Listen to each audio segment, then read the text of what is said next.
kuna mastaa ambao Mungu anajivunia zaidi. Hallelujah. Anasema mimi ni mwimbaji, nikitoka hapa kanisani hakuna atakayeimba. Lile kanisa limekufa. Sikiliza, kanisa ni sawa sawa na daladala, ukishuka unapanda wengine.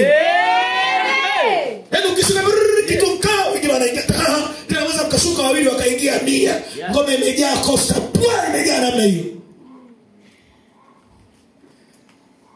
Sijitangulize mbele. Amen. Tumepewa kwa neema, tutumike kwa neema. Amen. Hili anaogopa. Huyu jamaa anataka nini? Au kwa sababu aliona nimeoa manabii 400 nimewakata wote baada ya moto kushuka. Katika mazuri yangu kuna mahali nilifeli. Hallelujah. Amen. Hallelujah. Amen. Hallelujah. Amen. Kakimbia kaenda kakaa kwenye kivuli, kwenye mti hivi katulia. Tulia, anaambia Bwana niue. Anaambia hapo natakiwa kula.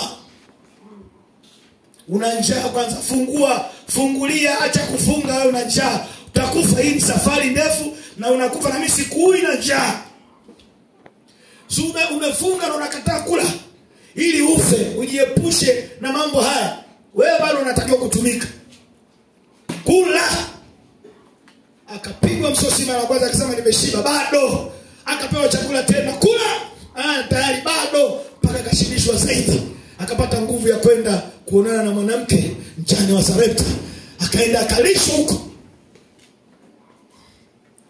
Kunguru kamlisha, ilipoisha kunguru. Unajua kuna wakati wa muujiza na kuna wakati wa bidii. Haleluya. Haleluya. Kuna wakati wa kutembea kwa muujiza, halafu kuna wakati wa kutembea na bidii. Kama jana nilivyokuambia, nimefanya bidii, nimeweka lomba la mchele hapa, nimeingiza nyumbani kwangu. Bidii yangu imenipa hela. Amen. Akaambia swala la kunguru limeisha, lakini kuna mtu nimemwandaa.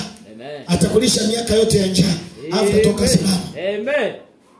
Hallelujah.